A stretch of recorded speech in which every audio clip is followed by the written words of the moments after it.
Hi bazala bamzitho, welcome to Umkhosi noMagatsheni. I am uMagatsheni. Umkhosi wethu wanamhlanje bazala bamzitho, it's about uYolanda Gumbi, guys. So uYolanda Gumbi got married to Ubaba Mdletshe on the 2023, if I'm not mistaken.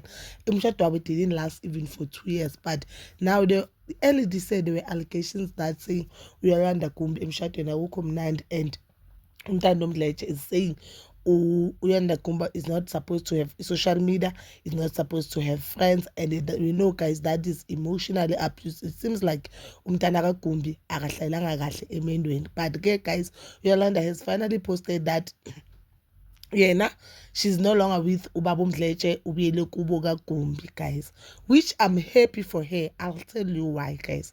I do not know the reasons, her reasons of not staying in Mendweni wakhe, but I'm one person who doesn't promote young girls, women in general, who stay emshadweni bangekho happy. You cannot be in a relationship whereby umuntu akafuni ukuthi uhambe nabangani bakho. Yes, khona ukuthi kuthiwe umngane oso akekho right, ngicela umyeke. That is understandable, guys, but akakwazi umuntu ukuthi akekise yonke impilo yakho, then wena you are living in this bubble naye impilo yakho revolve around yena. No, akakwazi umyeni wakho akuthanda akekise into eyithandayo.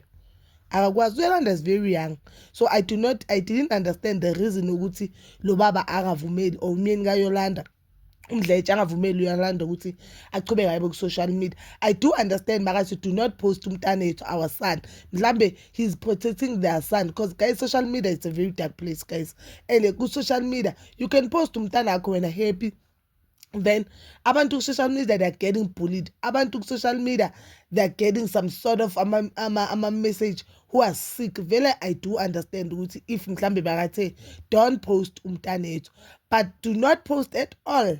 Delete your Instagram. No, guys. That was very unfair, guys. So I did see even no baby mama bega celebrate it. You know what? Vele uYolanda umshado kaYolanda uphelile, which I do not understand ukuthi why you are celebrating it divorce umuntu while you had so many kids, more than one kid with this guy who has never even paid a single cent in. At least uYolanda yena kubo baye bamkhiphela, even though mhlambe argument ka baby mama bangathi simkhuzile Yolanda, but kungcono ngoba uzibonele. And I feel like ubaba Gumbi yenze kahle, uSomkhaya yenze kahle wamiyeka uYolanda washada at a very young age, because now uzibonela. Ngoba sometimes mawuloku utshela umuntu uthi hey man kuyashisa lapha, umntana akamameli. So kungcono mhlambe makaziyela aphinde azibuyele, guys. Sisesokunto ukuthi uYolanda phela nangu ubuyile emendweni, and we celebrate it thina abanye ukuthi if she was not happy, she had no reason ukuthi ahlale lapha. And happiness, guys, is not about imali. I do not think ukuthi uYolanda ubuye emendweni just because umyeni wakhe anganamali and yena khuyekane nemali. She got married to this guy knowing ukuthi uMdletshe akanayo imali. She accepted uMdletshe nako konke nengane zakhe eningi, but I believe ukuthi mhlambe emshadweni they saw ama differences wabo and they decided to, you know what, mangibuye emendweni. So ubaba uMdletshe decided to expose uYolanda. I don't know the reason of him posting that, but uposta ukudla bokupheka uYolanda wathi nenja bongeke ize idlise ukudla kunje. Say understand this. I don't know why you expected to Yolanda ukuthi apheke njenge chef, because you knew wena mawulobola uYolanda ukuthi uYolanda ubuye ekhaya elinjani. There are 80 or 90% chances ukuthi uYolanda kune chef. There are 99.9 chances ukuthi uYolanda has never even fried an egg before ahlala nawe. So if when you wanted a traditional woman, you wanted umfazi okwazi ukupheka, okwazi ukulusa, okwazi ukusenga inkomo, okwazi ukuklina, okwazi ukwenza yonke lento yenzwa, okwazi ukwenza yonke ilento le isociety ethi umfazi kumele abe kanjalo, bomele uye emakhaya babes. Bomele emakhaya, and nasemakhaya ubheke ukuthi uganwa ubani, guys, ushada bani, not ukuthi wena ulanda uYolanda. It's like, guys, ushada umntana kaCyril Ramaphosa or kaMthiphe, then expect umntana kaMthiphe ukuthi uzokwazi ukufaka ipolish. No, mhlawumbe empilweni yakhe nje akakazi kwasibona nesithuphe ukuthi safaka ipolish. You understand? Mhlawumbe nje empilweni yakhe akakazi ebona nje namazenke ukuthi anjani makabheke phezulu. esenze izinto noma umuntu kumele mawungena kuthi uzicabange ukuthi sizohlangabezana nento ezinje, and you cannot ukuthi uthatha umntana sesentini ufuna ukumletha elokishini then expect ukuthi aphile impilo yaselokishini azi izinto ezenziwa abantu baselokishini. No, that is highly impossible. As much as now uYolanda kuthatha unganamali, she didn't expect ukuthi wena umthengele ama-designer bags, designer clothes. No, I've never seen uYolanda post even a single day. Even now akhala ukuthi umyeni wakhe cannot afford ukumthengela mhlambe i-Porsche cash. You understand? So why when I didn't understand, and I didn't find that picture very funny or in Yolanda. No, because as much as Yolanda kushada unganamali, that means ukuthandena nobuwena bakho. Why when I couldn't ulave uYolanda nobuyena bakhe? I didn't really understand. Yes, I know ukuthi kwabe abantu may come across as if ngikhulumela uYolanda, and yes, 100% ngiyamkhulumela because I really don't understand ukuthi as old as you are unabantwana bangaka ugana umntana omncane knowing so well ukuthi umntana fresh from high school, and if you wanted umfazi okwazi ukupheka nokwazi ukuclean, those are things bekumele izikhulume before umzalisa, before umshada. Maybe izinto bozocela kubo bamfundise zona, then naye azokwazi kuba nento ukuthi no, angifuni ukukushada because ufuna izinto engeke ngize ngikwazi ukuzenza.